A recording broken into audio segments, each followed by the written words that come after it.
Hey everybody, this is Bruce from Printavo.com here, Simple Shop Management Software. Today, for our Lessons and Learnings podcast, we're actually going to be interviewing Josh Keene from ThreadMonster. As you can see, Steve Farrig from last week's podcast from Campus Sportswear, How to Dominate a College Wear Market, is here too to co-host. He wanted to hop in, so more the merrier. Josh, welcome, and thanks for taking some time out with us. No problem. Excited to be here. So if you could start, tell us just a little bit about your shop, where you guys are at now, and just a quick overview of how you started. Sure. So my shop's called ThreadMonster. We started about 4 or 5 years ago with $1,600 in a 600 square foot warehouse. We had a 4-color, 4-station press that we bought with no name on it, and a 600 square foot warehouse that was about the size of a garage.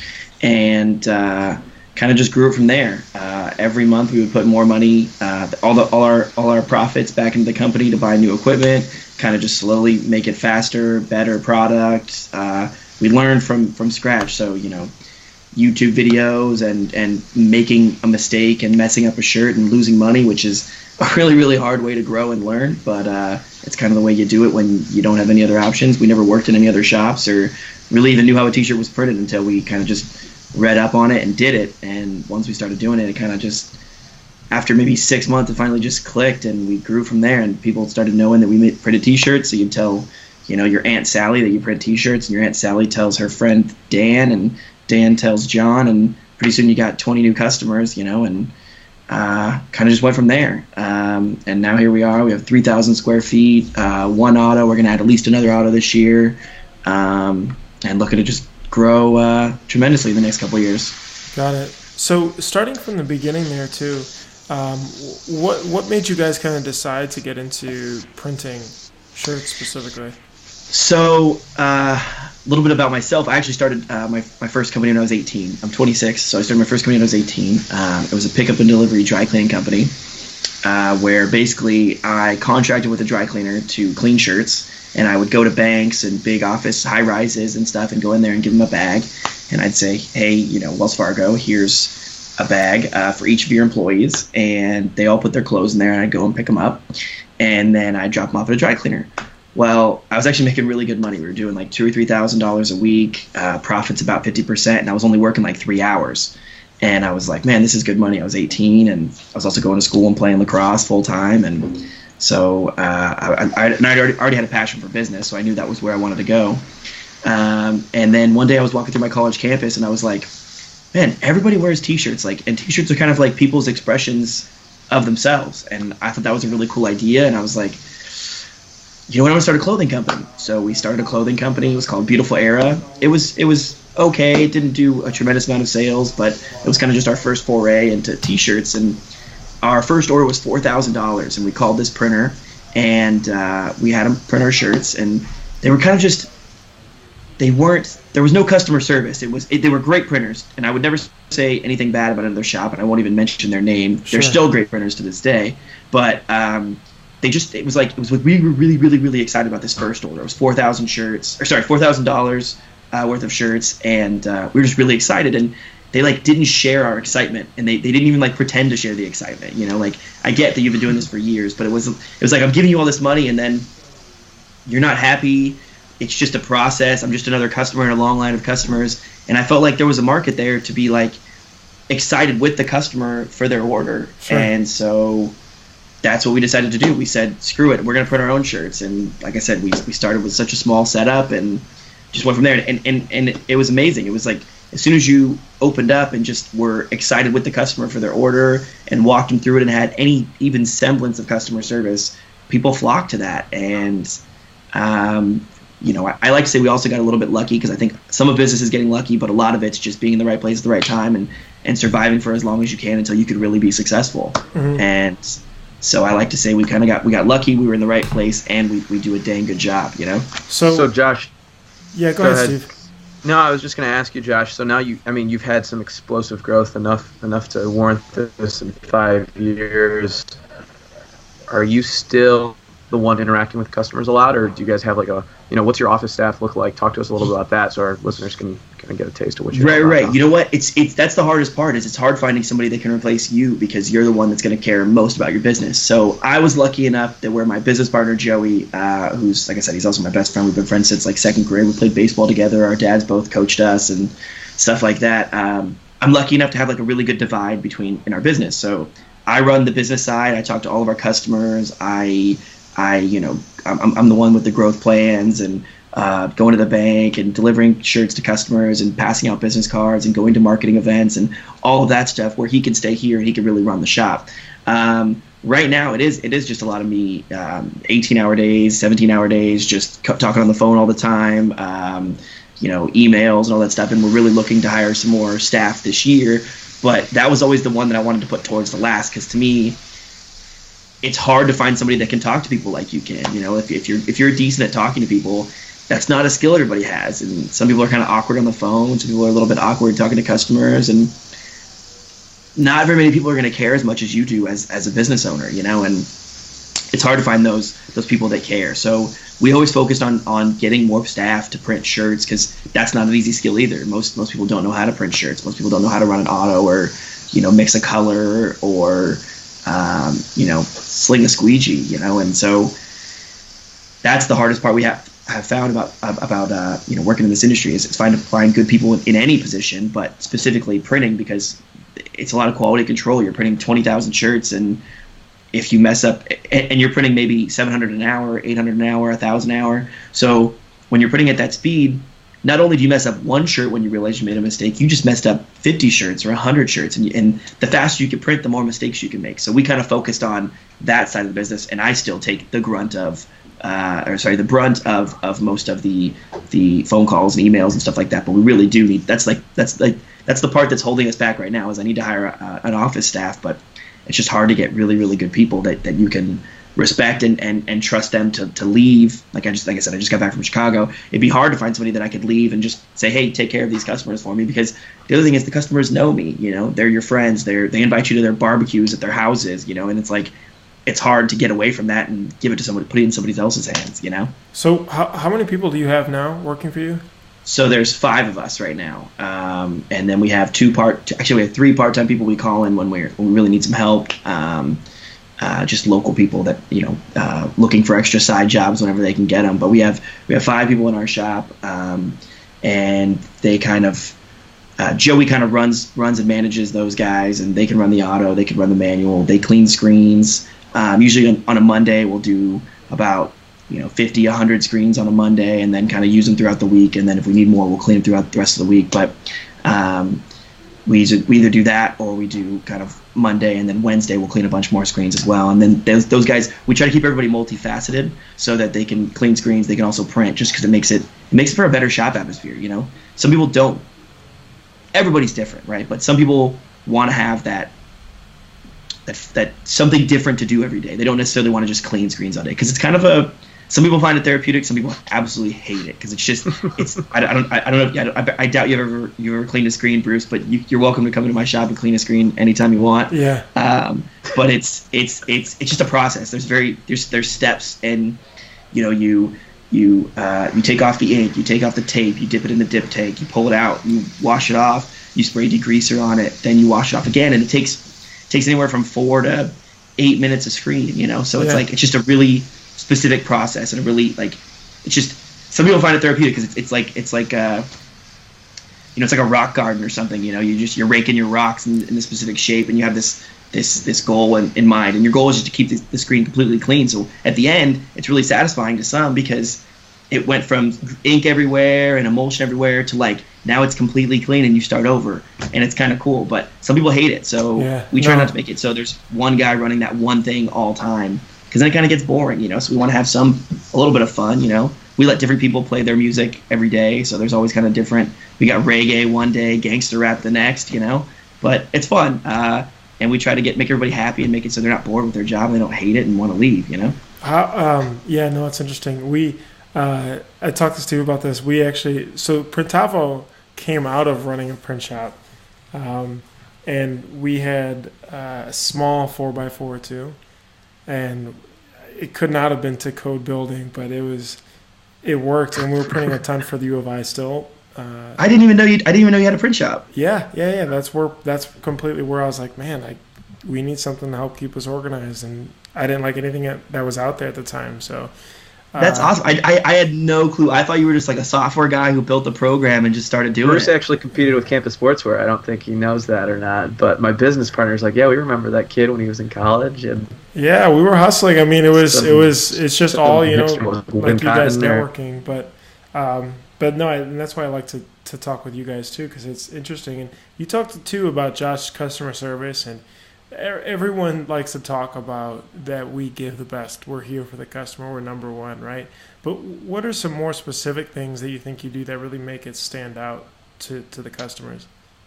I mean, I've driven 3 hours to drop, shirts off to a customer on a Friday night at 2 a.m. Like we really try to go the extra mile to make sure the customer's happy, and we meet deadlines, because if we don't, then it's kind of pointless. If somebody wants 1,000 shirts for a barbecue Saturday morning and they're not finished till Friday night, they have to get them before that Saturday morning, and we'll do everything we can to get them there. I mean, we've next day aired things to customers. We printed for Ashton Kutcher one time. We had a next day air to LA on a Saturday, and things like that happen. Like I said, I've driven 3 hours before. I've driven.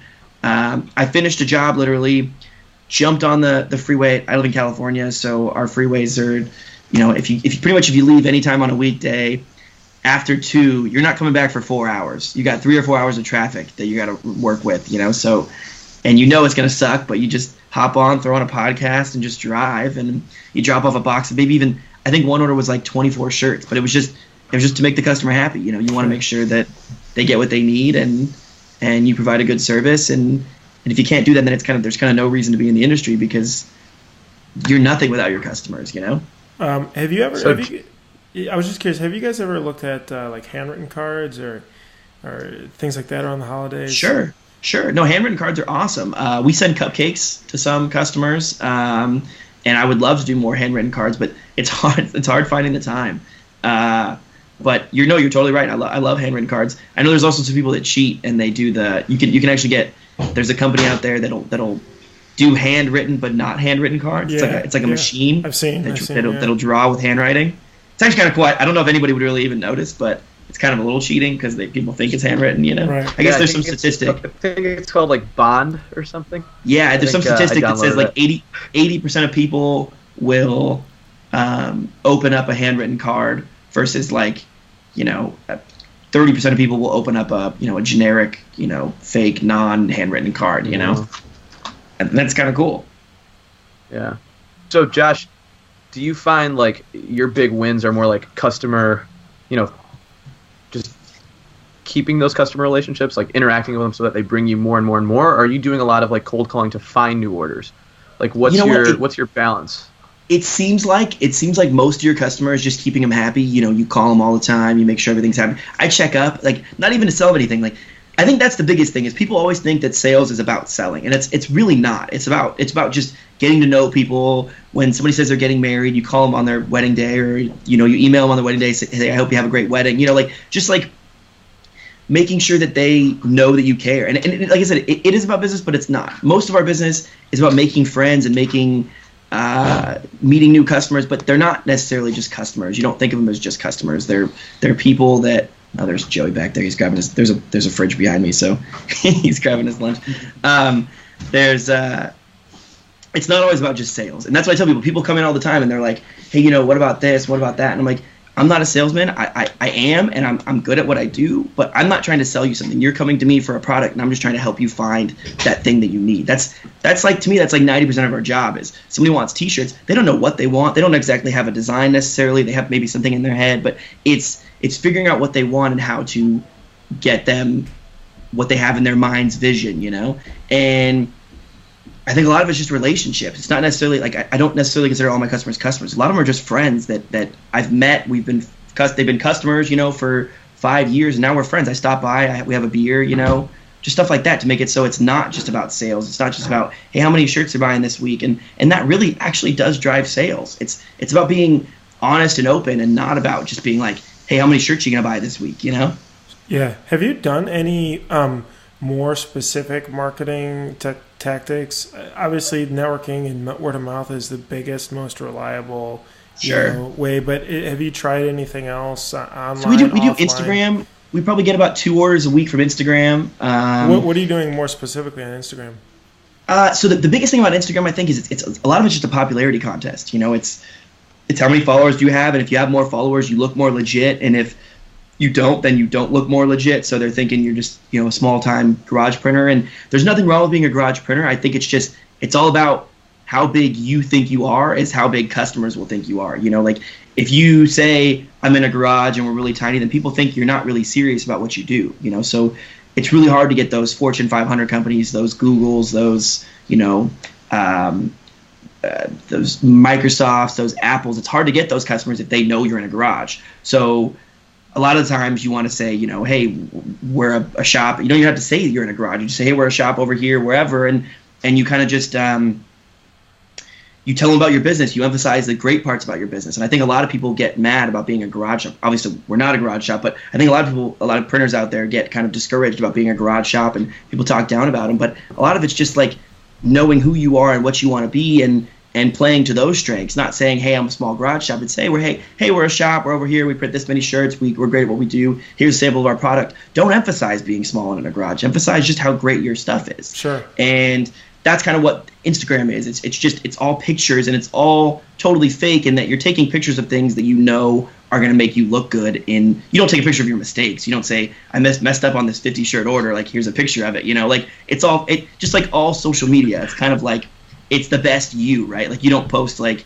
I just got hit by a truck and I'm like, you know, squished on the ground. It's, hey, like, I'm going to Maui. Look how awesome we're having a great time. Sure. And that's kind of like what most of marketing is. It's just posting these good, awesome things. Josh, yeah. Didn't you have like a viral? You had a viral, and it was just from you screwing around with a foil print, right? Yeah. Just recently we went viral. I mean, semi-viral. We got I don't know. I think it was like 190,000 views on our post, and then Business Insider hit us up, and they want us to do an interview with them. They have 29 million followers, and they want us to do a 90-second video, and it's really, really specific too. It's like they like broke it down, like, we want a 30-second shot of this and a 10-second shot of this, and we want this and that, and they called it paint, which was bugged me a little bit, because it's actually ink and screen printing. Anybody out there listening that's not a screen printer, it's called ink. But no, it's just, and that's just funny. Most people just joke about that, but screen printers are kind of serious about their ink, so it's called ink. Yeah, they contacted us and they want us to do a feature with them, and that'll be kind of interesting. My printers were kind of mad at me because foil's not easy to do, and so they think if people see us doing foil with 29 million people seeing it, then everybody's gonna want foil now, and we're just gonna be like, you know, for the next 2 years, it's just gonna be foil jobs. So yeah. God. But no, so Instagram and social media is a lot about just popularity, and a lot of what we did when we first started was just follow people. I would follow people, I would comment, I would like, just kind of try to be genuine a little bit, you know. Hey, we're Thread Monster. If you guys ever need anything, let us know. But not just comment randomly. Just somebody posts about a shirt, like, hey, does anybody know good shirts places or whatever? And you just say, hey, we're Thread Monster. Please just give us a call if you need anything. And, you know, when somebody posts a picture of their dog, oh, your dog's really cute. And they are really cute, but it's also just getting out there and being a person and not necessarily a business. You don't want to. I think a lot of times people just kind of like try to play the numbers game. You know, it's like I'm gonna comment on a million things with a generic great picture, and then they think they're gonna get something out of it, and it's not. You're actually gonna push people away because they're gonna be like, this is bullshit. This person isn't even a real this is just copy pasted. Sure, that's pretty cool though. So I'm curious more about that video too. Was it something that you guys purposely were like, all right, we think this is really neat, this is going to go crazy, or how did you get that virality started? To be honest, it's a picture. If you look at it, it's this picture of me just pulling the foil off of a gold foil shirt. And the process for gold foil is you print a glue, then you partially cure it, and then you heat press it with the foil. And when you wait till it gets cold, and then you cold peel it. It makes this kind of cool sound. I don't know if you guys have ever heard of ASMR, but it's this word that I can't pronounce, and I don't want to look stupid trying to pronounce it. But it's this idea that you get like these tingly feelings when you hear certain sounds. Like some people it's whispering, some people it's like it's crackling. Some people it's opening packages. There's like these weird tingles people get. Some people get them from movies or scores or whatever. And I posted that I think this has a cool sound to it too. And it did actually kind of have a cool sound. So when I posted it and it got like, all of a sudden it got like 50,000 views. Like within a day it was at 50,000. Then I was like, man, this is a good post. I'm going to boost it. So I boosted it for like $3 or something. Mm-hmm. And then I posted it on Reddit in their ASMR subreddit, just to show, because like I said, it was about sounds, and I thought that was kind of cool. Not even necessarily to get more business. It was just, I thought that was kind of a cool video, and I posted there because I've seen tons of cool videos there. And then I posted it on a subreddit for printers just to show what it's like screen printing. And then I posted on another subreddit. This was all, but it had already gone to 100,000 views by then, but I posted on another one called, I'm going to blank on this one. Something about like things that are satisfying. It's like satisfying feelings or satisfying gifts or something. It's like things that just kind of make you feel like it's like a cool feeling when you watch it happen. Yeah. And it is kind of a cool feeling because it's like you peel it and the transfer comes out perfect and you're just like, it's something satisfying about it. It's kind of weird. And I think that's why I got a lot of likes is because, and a lot of views. It's because people found it satisfying. They thought it was kind of cool. And I also think people are kind of into shiny things, and it's shiny, and, you know, there's that whole deal. But yeah, no, it was kind of cool. I was kind of excited about it. And we'll see where it goes. I don't think I could ever do it again, but I might try. Josh, do you use, I know when we talked in Long Beach, you used a couple different tools for social media that helped you right build up that brand, and you've got a ton of followers. Can you tell a little bit about those? Sure. So first, what we started doing is, like I said, you'd like a lot of people, you'd follow a lot of people, you'd do all that. Then we started using a tool called Instagress, and Instagress is a tool where you can program it to like certain types of posts for you, and you can target specific people, and you can target specific industries, and it really kind of takes it to a whole new level. And the other thing is you don't have to spend like 100 hours trying to figure all this stuff out on social media. It does a lot of it for you. The only downside is it is a little fake. You don't get to have as much hands-on experience with new customers. But the same thing is if you actually keep track of everything, when somebody follows you, you check them back out, you like more of their stuff, and it kind of ends up working out because you basically end up filtering these people, right? So not everybody's going to like your brand, not everybody's going to like your shop, not everybody even needs T-shirts, right? But people that do follow you back because you liked something of theirs, you can go check out their stuff and be like, oh, this is awesome. This person does, hand painting, right? They're hand painters. And like, that's a cool craft too. And it's kind of similar to what we do. We use ink, they use paint, we use color, they use color. It's fun to check out other crafts, or this guy's a landscaper. You can message this landscaper and be like, hey man, like, love your guys' landscaping. We're in California. You're in California. If you guys ever need any printing, let me know. We could do your business cards and your brochures and all that stuff. We'll help you market. And, it's an easy sell, and you've already kind of brought them through the funnel, if you will, in that they already kind of like you because they liked your Instagram, so they must not hate you. So then you kind of got a little bit of an in that they know who you are and they've seen some of your stuff, What was that called again? The program? Yes. It's called Instagress. Cool. Instagress. Instagress. I don't have anything to do with them. Yeah. No, it's good. I did. That's good for people to know. I think people, are interested in always seeing tools, especially maybe older print shops. They're like, okay, what is all the social media stuff going on? So as you guys have used that, and looking at your Instagram, you guys have 13,000 followers. Which is definitely impressive, especially in a smaller, like more niche industry, which is really cool. So there's Instagram, which is big. You talked about being genuine and speaking to people, commenting on people, liking people, following relevant people, trying to automate that process to make it more scalable. Were there any other social platforms too that you utilized to help grow, or was Instagram majority? It's honestly it was mostly Instagram, but the biggest thing is it's kind of a popularity contest, like I said. So, but and it does so many different things. People just think it's like followers equal customers, but it's not necessarily that. It's like a lot of people may not even be on Instagram, but then when they go to your website and they're like, I want to check out what this person's done, they'll click on your Instagram and they'll see you have 14,000 followers and like, this place is legit. It's not some small shop somewhere in the middle of nowhere. It's like these people look legit, so I'm gonna work with them. It gives people a feeling of like reputation. It's like Sure. it's like it's up there with like good reviews. It's like, but these people have a bunch of people watching them, so they must be kind of cool. They must be super legit. So then when big customers come to you and they're like, hey, we want 100,000 pieces, they know they can trust you because you have all these followers. That's kind of what it does. It's not just about followers equals customers because those customers follow you, so they're going to buy something. It's also just about a reputation, and you're building something. It's not like this person, like and it helps a lot of things. But now that these people aren't a fly-by-night corporation. They've got tons of followers. They've got tons of pictures. These pictures have been updated once every 2 weeks for the last 4 years. There's something there. There's a trail to follow. Yeah. And it just gives you a sense of legitness, a sense of permanence. Absolutely. Yeah. But that's mainly the one we use. We also do Facebook, but we a lot of times we do Twitter too. But to be honest, a lot of times it's an Instagram post that we cross post to Facebook and Twitter, because I was never big on tweeting. I don't know. I kind of think that missed my radar at the time. I kind of didn't get it. I kind of still don't get it, to be completely honest. But yeah, we post pictures on there just direct from our Instagram, and that's the main tool we use. We used a couple other tools like I think there's like Hootsuite, and you can use that to kind of like post. You can also schedule posts, which is really cool. We've never done that feature because I'm kind of a fly-by-night kind of guy, but you can like schedule posts like months in advance. I'm not good at that. I'm like I take a picture right now, I'm gonna post it.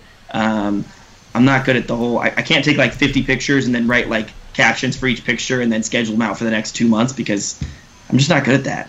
Mm-hmm. Some people are.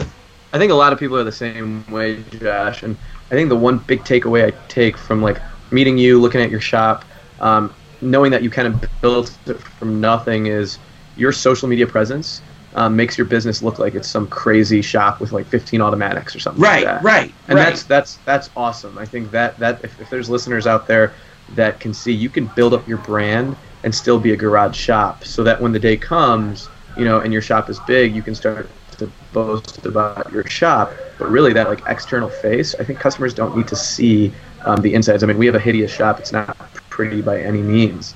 And I don't show people that we're on a second floor and we take shirts up with a forklift every morning. You know, it's like I let them know that I can deliver 20,000 shirts to them. Right. That's all that matters. And the other thing is, like I said, I don't want anybody to think I'm saying anything bad about garage shops. To be honest, I wish I had my own garage that was big enough to hold my shop. I would love to be in a garage because your overhead's so low. You're paying for your house, but you're also paying for your business. It's like it's a no-brainer. Your cost of doing business is so much less. We have to pay $3,000 a month to rent our building. I would rather not pay $3,000 a month. Area. So Josh, you're the infamous founder of Screen Printing Pros on Facebook, right? I guess infamous is a term you could use. Infamous. No, I'm just kidding. But could you tell us a little bit about that? How you started? I mean, it is the most active screen printing group right now, and I think a lot of listeners would be interested to hear about how you started that, what it's done for the industry. Can you shed some light on that? Yeah, you know what? I think it was kind of my cheat code. I know a lot of people talk about cheat codes, and it kind of bugs me people use this word, but I'm going to use it right now, and I'm going to bug people. It's like my hack that I kind of used in the industry, and that, I knew what I knew, and I'm going to steal this term from Greg Kitson, who I just went to his class, but I'm going to steal his term, and you don't know what you don't know, right? Yeah. So I knew what I knew. I knew our industry. I knew how we printed, but that didn't necessarily mean it was the right way to print. It didn't necessarily mean that we were getting the best of the best. I only knew it was best compared to what we had done before and what we had done in the future and what I'd seen at like Walmart. You go to Walmart and you see these prints and they're crappy, and I'm like, I could do better than that, but what is the best? And I really do want to be the best. That's I mean, I don't think you should go into any industry and not be the best. You either be the best you can be, or there's kind of no point. I mean, yeah, you can make money, but you can make money doing anything. The point is to be the best. So I'm telling you right now, I want to be the best printer in the country one day, and I'm working towards that. But so I started this group. I started this Screen Print Pros, and it was a lot of questions on some other groups had been like, what's the best white ink? Well, it's not necessarily about your ink usually. Usually it's your meshes or the way you're coating your emulsion, or it's your humidity or your temperature in your shop is messing with your white ink because it's too cold and your white ink's not warmed up enough to flow cleanly through the screen, or your squeegees aren't sharp enough, or there's so many other things other than your ink that could be the problem. It's and And so those questions kind of started to bug me, because it was like, it's also, it's not even necessarily just a question of which one's the best. It's also for your business, right? We're all businesses. And the business answer would be that it's the place, it's whatever brand the local place carries, or the other local place that can deliver next day, or the place you can go pick up from. Like, those are all things you need to think of. When you're printing 30,000 shirts and you run out of white ink, you need somewhere you can go who knows you, who you have a good reputation with, that you can just be like, hey, I need some more white ink. Can you deliver some over? Or, hey, I'm going to be there in a couple hours. Can you Sure. throw some, or stay a little bit later and let me pick this up? That's huge. I mean, yeah, you're going to be as organized as you can possibly be, but you never know what's going to happen. You could get, I was talking to somebody yesterday, and they were saying they got an order like last minute for something huge, a couple thousand pieces, and they called their t-shirt supplier, and their t-shirt supplier was like, hey, I could stay, we'll say like 2 hours later, and you can come pick these up, If you don't have that reputation built up, if you don't have those places you can go, if you're not friends and you're not friendly in your industry, that's a huge thing too. Is you got to be friendly with everybody in the industry, because you never know when they're going to end up at the place you need a favor from. So anyway, I'm sorry, I kind of go circuitously to answer these questions, but long story short, I wanted to start a group for professional printers so we could all learn what we didn't know. Somebody the other day posted about a sticker machine, right? So these guys are printing for the Patriots or the Cubs because they won the Super Bowl and the World Series, and they got to add these little holographic stickers, and there's a holographic sticker machine that I would have never known about, and I guess it makes things way faster because you're printing 30,000 pieces, and when it comes off the end of the belt, the little sticker will pop up, and it's just really easy to grab and stick. Whereas if you have to like peel and grab and stick, I guess it adds another 3 seconds that you don't have time for, and things like that. But you would have never known that. You would have never known there was such even a machine if you didn't know, if you weren't in that instance to know that if you never worked in a shop that had one of those, right? Or you weren't at the show where they introduced them or whatever. So this guy posted a picture about it, and a lot of people were like, oh, that's so cool, I didn't know there was such a thing. And little things like that, and they all add up to give you a great knowledge base and a great historical knowledge of the industry. And to me, that's I really respect this industry. I really love it. There's guys that like I'm not sure all the people that are going to be watching this, but on the printer side, a lot of printers don't even know that. I mean, obviously the public wouldn't know, but a lot of printers don't even know that originally when they started screen printing, you had to cut out all your graphics. You didn't print a film, you didn't CTS or DTS or whatever. It was you cut out a stencil on some Ruby Lith, and then you had to layer your layers and all this crazy stuff. And like our industry, we don't do any of that anymore. So those guys that have been doing it for like 35 years, it's amazing the craft that their craft is. It's a real like craft. It's a craft. It's next level. Sure. And I still consider what we do a craft, but theirs was harder back then, And like I love that history of it. I love these guys that have been printing for 30 plus years, and they're like, yeah, we used to do it this way, and it took 10 hours to print one film, and it's like to set up one shirt, it took like 10 hours because they had to cut all the films and stuff, and that's amazing. That blows my mind, and I love that, man. So I love that I started this group, and it kind of grew itself. We have 720 members, I think, now, and we also wanted to make sure that it was kind of like on that next level. It was, you have to either be in business for 4 or 5 years, or you have to have an automatic press, and it's just kind of grown from there, man. It's been crazy. It's been a lot of fun. And then I just went to Chicago, and I got to stay with Justin, who I met in the group, and he was just like, yeah, come on, stay with us, stay with me, no problem at all. And it's like, that's really freaking cool too. And I met a bunch of them at this class I just took, and I almost want to go on a tour and just meet everybody. I'm coming over there next, Steven. We're waiting for you. That's awesome. That's really neat. Especially because I feel like a lot of the forums on the screen printing side, like the old, more traditional forums, aren't as active anymore. T-shirt forums or the shirt board, or yeah, they're great. There's definitely still some activity, but the Facebook groups are considerably more active now. And there's definitely a good amount, specifically your screen printing pros. There's 700 plus really active members, which is great.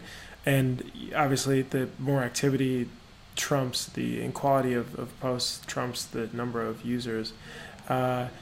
But yeah, absolutely. There's been a lot of really great information that's been shared in there. It seems like there's this definite constant trend of you really utilizing social media to help not only grow your kind of knowledge-based side, but also help on your business side too, which is pretty neat to watch, especially for using tools like Instagram and obviously the genuine networking and just meeting people and networking that way has helped to grow. Where are you guys at now, revenue wise? So right now, I think this last year we did about $600,000 with a profit of about 30-ish%. And we put a lot of it back into the company again, just because I'm super low maintenance. I love making money. I have a couple other sources of income as well, but I love making money. But I don't care about the money at the end of the day. It's like, to me, it's the craft, it's the business, it's starting companies. It's kind of like it's like my crack. It's like my drug, man. It's like, I love starting companies. I love watching them grow. It's like, I don't know if I'm ever gonna have kids, but to me, I think it's like the idea of having kids. It's like you start it and you watch it grow, and it's like, it's phenomenal to watch it and build it and help nurture it and talk about it. And the biggest thing I've realized is it's about having passion, man. If you have passion for something, it really shows in what you do and anything you do. And it grows so much faster when you have passion. I've seen people start businesses because they think they're going to make a lot of money on it, and they don't have the passion, and it doesn't show. And you watch them try to sell it, and they're like, yeah, this is my product, and this is what it does. Isn't it awesome? And it's like, do you care about it? Do you love this product? And you really feel it in people that do love it. And I don't know. I can't explain it, but yeah. So we've done about $600,000 this year. I think we're gonna try to do about $1.5 million. I know it's a really lofty goal, but I like to put lofty goals out there and just try to meet them. We're gonna add another auto, which will basically double or more our production, and grow some more. We're gonna add a storefront. We actually don't even have any signage up. We've never put up a sign. Just literally, you pull up at our door, and we have a number on our door, and that's it. So we don't really do much of the walk-in customer crowd, even though we're on a street that gets about 100,000 cars a day. Across the street from McDonald's, it's got a double drive-through, so that you'd probably get at least 1,000 cars a day seeing you through that. But we were just too busy, and we're really lean. We have, like I said, we have 5 employees, but we run pretty dang lean. I'm not necessarily a penny pincher. I like value for money. So we've gotten kind of lucky. I buy a lot of things used, and some people are.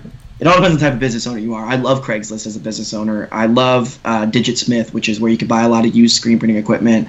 I also run the used screen printing group on Facebook, which is like 3,000 members, and you can grab a press from a guy anywhere in the country, and he'll ship it to you and whatever. And that's cool too. I think we bought a couple things off there, and it's been fantastic values. You buy something that somebody bought 3 years ago for 1/4 the price, and it's the exact same. It's made of metal. Unless he threw it on the ground and stomped on it, like, nothing's gonna break on it. Sure. So you get a better deal, and that really helps you take home more money in the long run. Squeegees and flood bars, they're just metal pieces, and squeegees are just metal holders. You add a new squeegee in, and it's brand new. Things like that. You can always find somebody going out of business, or somebody getting out of the business, or somebody who thought they were going to be huge and they had to slim down. And there's always deals out there to get, and they really help your business grow and get better discounts and be more efficient, I guess. Yeah, Josh, what I'm hearing, and I see this because I've seen a lot of shops that have come to me and like, we're not making money, and I asked for the revenue numbers, and what I'm hearing is that if you want to grow in your early stages of your business, in your first 5 years, you guys are doing everything in the business. You guys are the ones taking the orders, delivering the shirts. You guys are the ones doing the marketing. I don't know if you guys do your own artwork or not, but you guys don't really have much overhead. All of my employees are graphic designers as well. Yeah. So you don't have much overhead in the sense that you're paying everyone's got, a plug in the machine, and it doesn't seem like you add anything unless you absolutely need it in that threshold to go to the next level. And I think the one thing I'm noticing in smaller shops, even in my shop, we broke 7 figures, and we finally hired an office manager. Before that, it was like me and my business partner taking all the orders, and I didn't truly understand what that meant. I just wanted to go out and like hire people and have my own staff. But until you can really validate it, adding 1 employee, there has to be some like marginal cost to add 1 more employee, because then your job changes significantly. You're not going into management. You're not doing a lot of more different for staff. And so I think, I applaud you for that, for keeping it really lean, for buying used equipment, for not going out and, not saying leasing's a bad thing, but I see these businesses that are just like over leveraged, Sure. and that are going and paying $2,000 a month for an M&R that, that that, I need now in my, I'm looking for that big gauntlet now after doing over $1 million of business. But if you're just starting out, that garage shop's not a big deal. Staying lean, doing your artwork, not a big deal, because you're going to save so much money and time, and then you're going to own and learn your industry so much better. Sure, I'm one of those guys. I'm kind of against debt, and maybe it's just because of my age. And I was in high school in 2008 when our economy crashed. But I hate debt. I don't want to have any debt. Our business is 100% debt free, and that's the way I like it. And I'll tell you right off, we could grow 10 times this year if I wanted to. If we wanted to go into debt, I could take a huge amount of debt. I can go out and advertise. I could hire 10 more people. We could grow fast. But that's not the point. You grow fast, but to what business? Like, what if next year we have a downfall in our economy, and then now you've got all this equipment, you've got all this money that you owe money on, and your overhead is so huge. We have no debt. Basically, we pay for our rent, our utilities, our employees, and then our insurances and all that kind of thing. But it's a very, very low number at the end of the month. So all we have to make is I think we have to make $6,000 a month, and that covers, or maybe it's $8,000 a month, and that covers most of that. Everything else on top of that's profit. And most shops are going to make between $20,000 and $40,000 a month, and that's totally cool. If you have $8,000 in expenses and you're making $40,000, let's just say $20,000 of it is your cost of goods and inks and all that stuff. I mean, you're making like $12,000 a month, which is okay. And yes, like I said, we could grow a lot faster. I could take a lot of debt. That's totally cool, but I don't really want to. I'd rather not have debt. It's kind of a stressful thing. It's on your shoulders. You got to think about it all the time. And maybe that's just me. Maybe I watched some family members lose tons of money when these companies crashed in 2008. They lost $70,000, $80,000 on these companies like Bear Stearns. Bear Stearns was around for 100+ years. They were a financial institution. They were like a pillar of our finance market, and they crashed. They were gone in an instant. And I don't want to be like that. I don't want to have so much debt that I can't just, grind it out if I need to. My whole idea is that if there was ever a bad turn in our economy, we would be totally fine. We have, $40,000 in the bank cash to keep our reserves high. And if anything happens, we're going to scrounge for the next year or two, and we'll stay around because we can. We have no debt.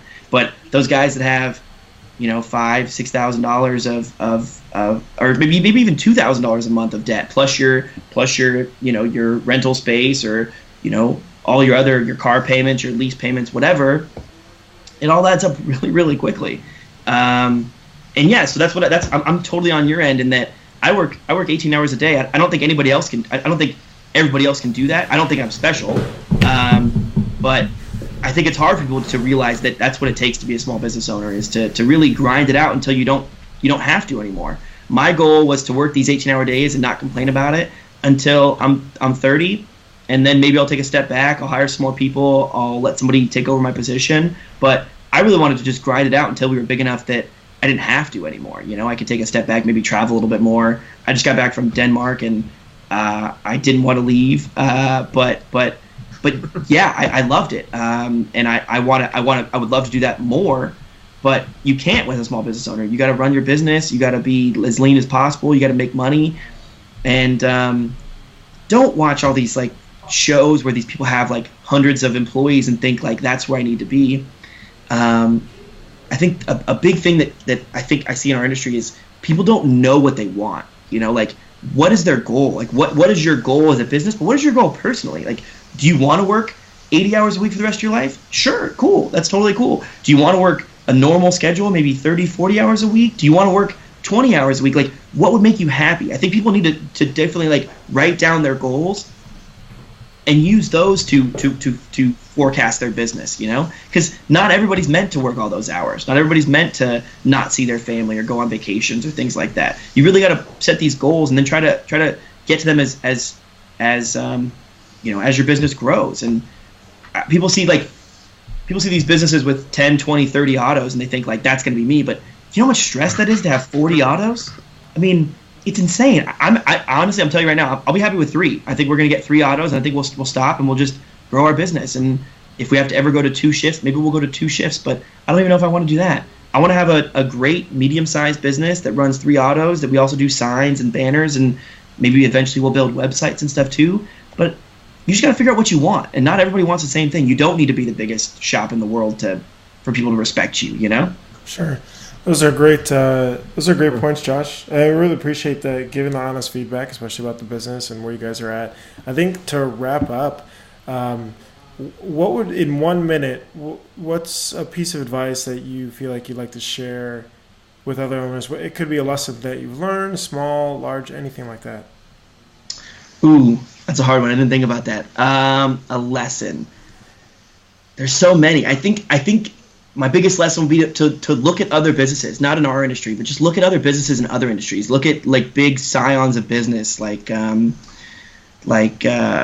Warren Buffett, or I'm totally blanking on the guy from Virgin, Richard Branson, or look at those guys. Those guys, they're pillars of business in general, but you can look at their mistakes too, and they'll if you ever read any of their books, they'll readily tell you all of the mistakes they made. But just look at other businesses. I was telling somebody the other day about a company and I forget even what product they made. I don't remember their name, but they made something for iPhones, and Apple became 75% of their business, and then Apple one day was like, we're not going to make this component anymore, and we gotta so we're not going to use you anymore, and they lost 75% of their business and they went under because they grew so big to facilitate this one customer that they didn't realize that when that customer is gone, now they're kind of screwed. And you got to take these lessons from these other businesses to hopefully not make them. And they say history's around so we don't repeat our mistakes, even though everything's cyclical and we end up making the same mistakes. But if you really check out a lot of other businesses, you'll easily learn some lessons that you don't have to make yourself. That could, potentially hurt your business in the long run, Sure. Well, I appreciate it again, Josh. I know you're a super busy guy. Steve, likewise, too. Thank you guys for coming on. And I appreciate the intros, too. We'll definitely reach out to them as well. And I hope you guys have a great rest of the week. Yeah, thank you. Thanks for having me. Super. See you, Josh. All right. Bye, everyone.